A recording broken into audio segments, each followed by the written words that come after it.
may have talked about dandelion before, but did you know that one of dandelion's cousins is called wild lettuce? Wild lettuce is a plant found in parts of the world that has sedative and pain-relieving effects and for managing stress and chronic pain. It is known as a natural opioid. This video will explore wild lettuce, how I make it into medicine, and how to harvest the seeds to grow later on. So, what really is wild lettuce and what does it do? Wild lettuce is a plant that contains natural chemicals that act on the central nervous system. Wild lettuce is believed to slow pain communication between nerve cells, kill many bacteria, viruses, fungi, and other microorganisms, and help you sleep. The most popular reason wild lettuce is consumed is for its pain-relieving effects. In mice studies, it was found that the amount of wild lettuce needed was half the dose compared to ibuprofen.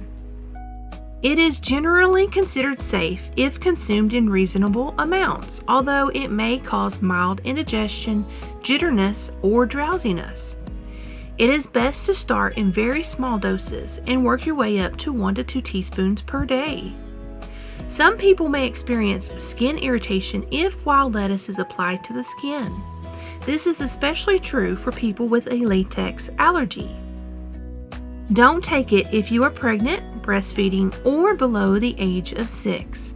Also, avoid use if you are taking sedatives or any sedating substance, including alcohol, opiates, or antihistamines like Benadryl or other sedating herbs.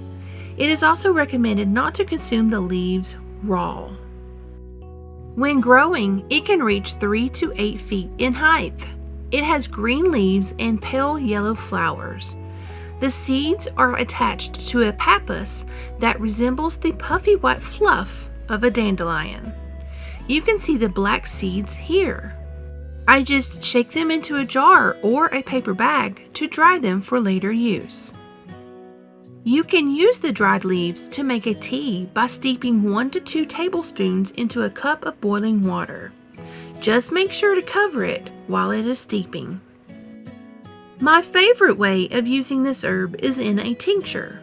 I normally gravitate to tinctures simply because if made and stored correctly, they can have an indefinite shelf life. But like I said before, start out consuming very slow with just a few tincture drops and work your way up to what is best for your body. Grow this fabulous herb. Get this in your backyard pharmacy now.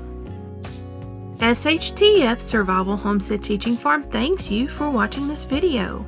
Please continue to help us help you by liking, sharing, and subscribing.